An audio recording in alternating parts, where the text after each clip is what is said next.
To start off everything, I'm a widow and have 3 children, but in this post I'll be focused on my 2 youngest daughters, Leah, F14, and Maya, F18. For little background, Leah was raped by 4 men back in December. How this incident accrued was Maya threw a party while I was working the night shift, and 4 of the boys that were attendants at this party assaulted Leah. It's been devastating to say the least. Leah has lost all of her spark and quit cheer. Plus on top of that, she opted out of her freshman year by just continuing to do courses online. She doesn't sleep in her room anymore but with me and just wears my late husband's hoodies all day, and I feel so helpless as a mother because I don't know how I can help her. Throughout the investigation a lot of things came out regarding Maya's part in this. She did not set up her little sister, however I feel like she severely neglected her, and all of this could have been avoided if she just followed my rules. I never approved a party. I left in her charge of watching Leah, and before you guys say well you're her mother, it's not her job to watch your kid, but the thing is, it was her job. I pay her really well to look after her sister while I work nights. It's been an agreement we had for years.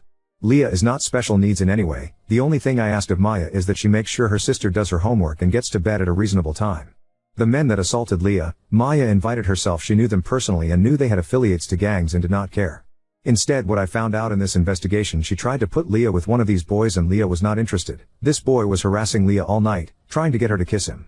Then Leah had enough and went to her room, and the moment Maya left the house to go to McDonald's, that same boy and his friends went up to my daughter's room and raped her. The worst part about this to me is that people that were at the party heard her yelling and did not do anything but just assumed a couple was arguing upstairs. We didn't know what happened until the next morning when the party was over. Having her do a rape kit was traumatizing for her and probably the worst moment as a parent for me. Then couple weeks later she tested positive for a curable STD. My baby has been so broken ever since, even though they did get those boys and all 4 pleaded guilty because they had evidence on their phone. But it's still so extremely hard for Leah right now.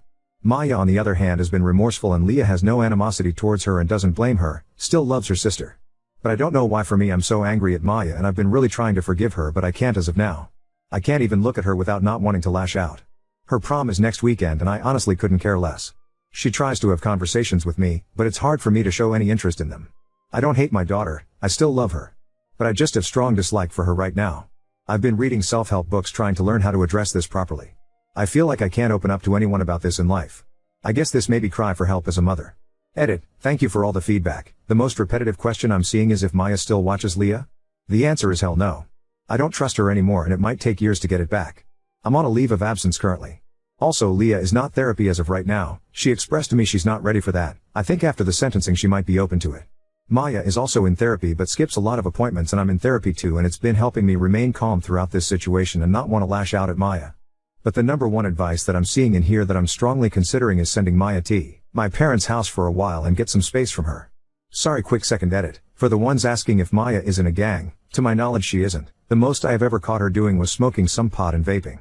I also don't want to think Maya would ever intentionally set up her sister to be brutally assaulted. So I'm leaning towards Maya genuinely was being plain neglectful that night. Also, I feel like it would have came up in the investigation if she intentionally set up Leah. Also, the boy Maya was trying to set Leah up with was 17 at the time. He's 18 now and the other 3 were grown men. Update 1. To put it quite simply, Maya was arrested the night of Leah's attack. She was charged with felony child endangerment and 2 misdemeanors. The judge was very nice to her and made her pay a $2,000 fine, 60 hours of community service and 3 years probation. Plus I took her car, but after this update, I maybe should have given her a harsher punishment. But back to the update. TLDR at the bottom. On Thursday afternoon, me and Maya got into a fight. The dispute happened because Leah came to me virtually upset and on the verge of tears. Because 5 people messaged her that day, expressing condolences about her attack. Leah has been very clear she doesn't want anyone that she knows to know that she was the victim of the attack. Upon further investigation, it turns out Maya told a group chat of 27 people that Leah was the victim. Leah vocalized to me how humiliated she feels and that she can't ever go back to school next year. I of course then go confront Maya about it. She kept saying I was overacting and that Leah was being dramatic. I tried to reason with her to see how she hurt her sister and she did not see the issue.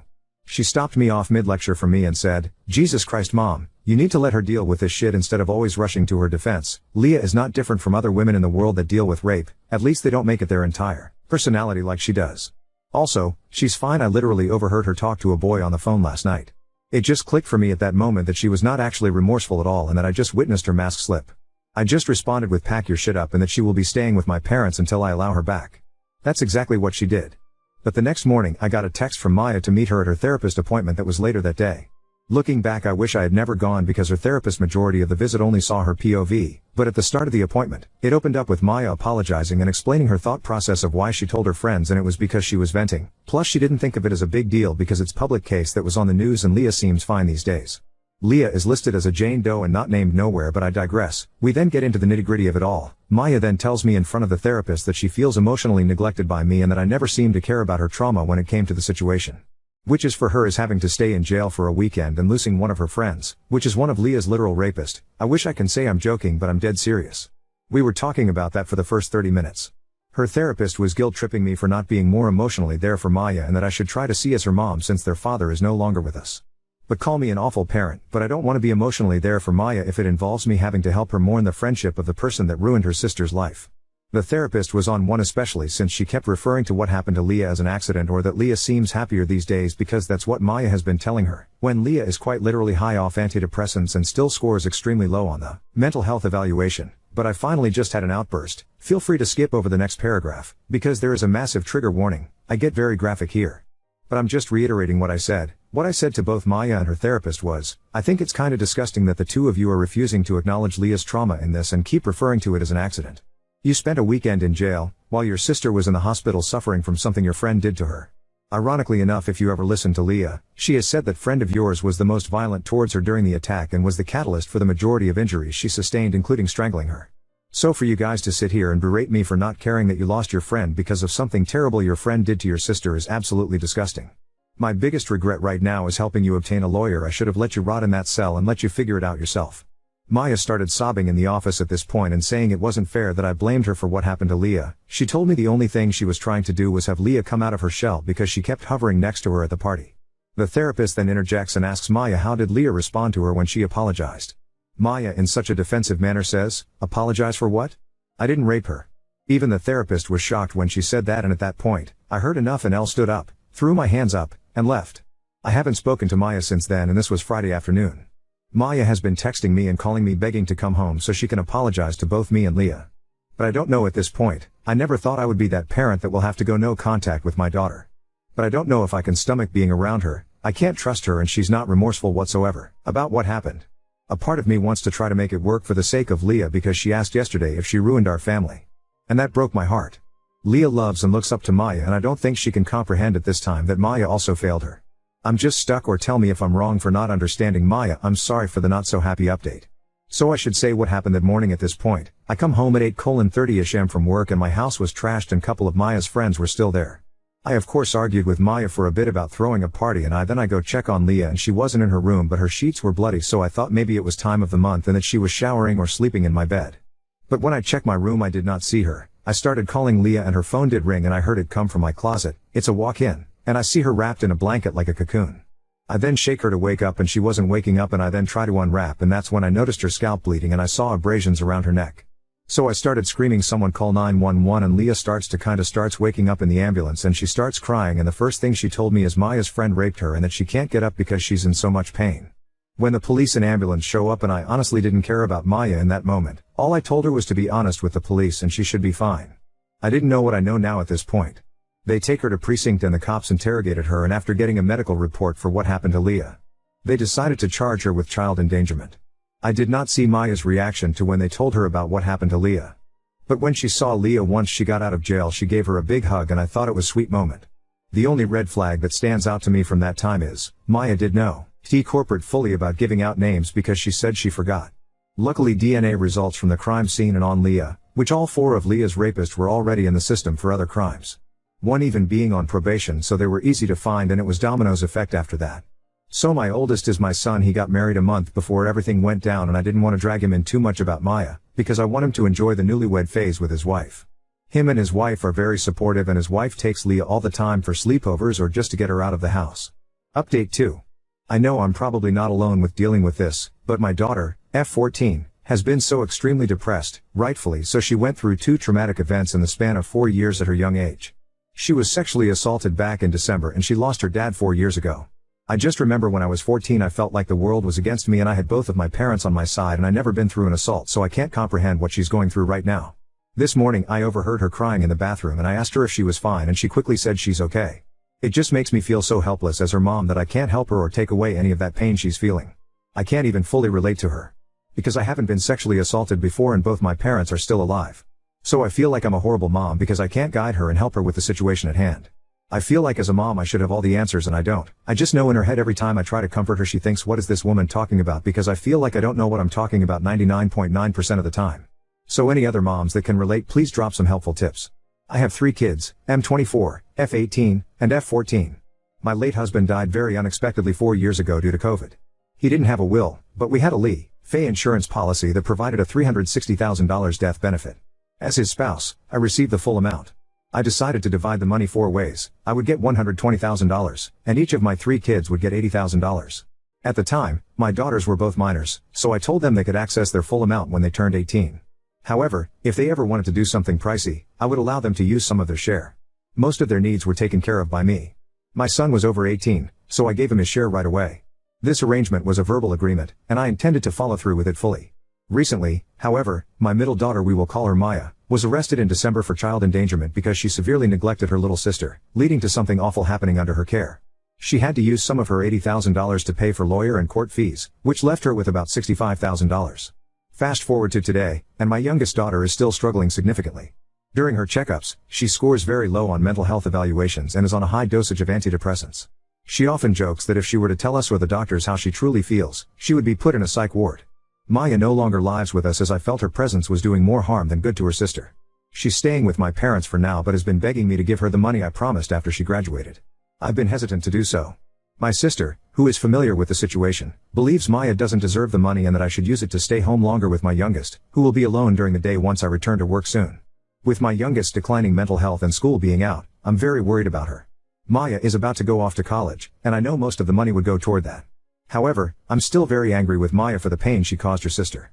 I'm having a hard time making this decision. So, Wibta, if I kept her inheritance? Edit, I didn't expect so many comments, but I'm reading through all them, to the ones that are asking what would husband say if he was here.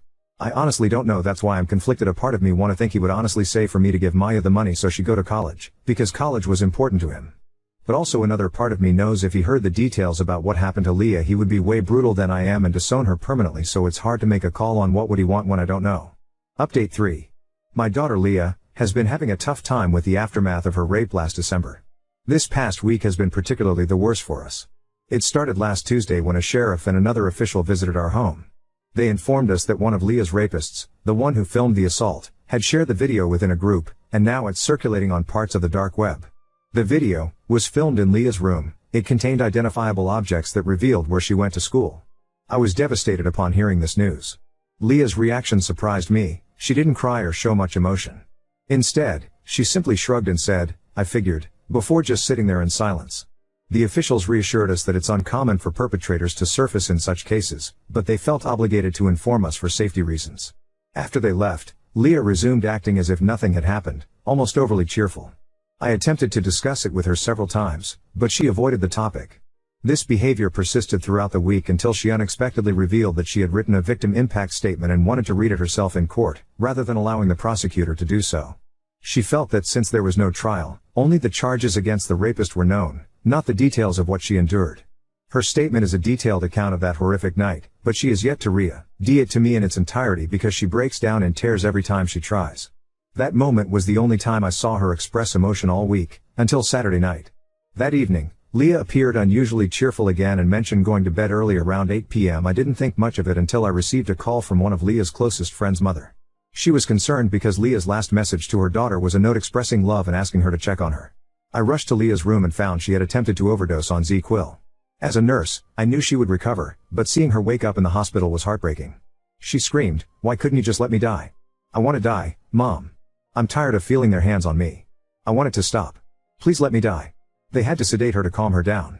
Following this, Leah was placed under a 72-hour psychiatric hold and subsequently transferred to a mental health facility with peers her age.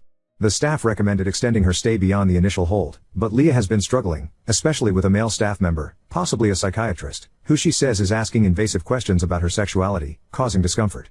Staff members informed me she isn't participating in group activities and appears standoffish. They even proposed restricting her ability to contact me as a consequence, though I requested they hold off on implementing such measures. I'm uncertain if the current inpatient setting is suitable, given Leah's apparent difficulty adjusting. Her plea for her to die continues to haunt me. It's a thought I can't shake. Leah's best friend shared additional details Leah had kept from me. There's a hurtful rumor circulating that Leah let a train be ran on her, leading to her involving the police out of embarrassment. Children can be so incredibly cruel. As far as my other daughter Maya, F18, I haven't spoken to her in 2 weeks. But I did recently discovered why Leah feels indebted to her. 2 years ago, I found inappropriate messages on Leah's phone between her and Maya's ex-boyfriend. He expressed love for Leah, and also compared her to Maya. He told her she was way prettier than Maya and he liked she was her virgin. When I told Maya, she was furious and broke up with him, but she believed Leah had betrayed her by engaging with her boyfriend. Even though Leah was 12 at the time and her boyfriend was 17. Maya still avoided Leah for 3 months afterward, and despite Leah's efforts to apologize, Maya still holds a grudge. Leah blames herself for damaging their relationship because of this incident. I'm sharing this to get this off my chest. I've kept these struggles within our family to protect my daughters. I'm exhausted, constantly dealing with new challenges, and unsure how to mend them. Now, I find myself in the difficult position of deciding whether Leah is mentally prepared to speak at her rapist's sentencing. I fear she'll resent me for this decision, but I question if she's in a stable enough state to handle a potential traumatic event. Because these boys actually have character witnesses. Update 4. More information on the psych, so I talked to Leah further about what the psych said to her make her uncomfortable. She told me when I left they made her sit down with him one-on-one. To basically debrief why she was there and what's causing her to have these thoughts, and she opened up to him and told her about the rape. However, he asked her if this was her only sexual experience and she told him yes. But he kept questioning her like he didn't believe it was her only experience and saying to her that he won't tell me if it wasn't that she can say it, and she kept having tell him no, that was her only experience. Then he asked about her sexuality, if she's still attracted to men, and she just told him that she doesn't think about relationships right now.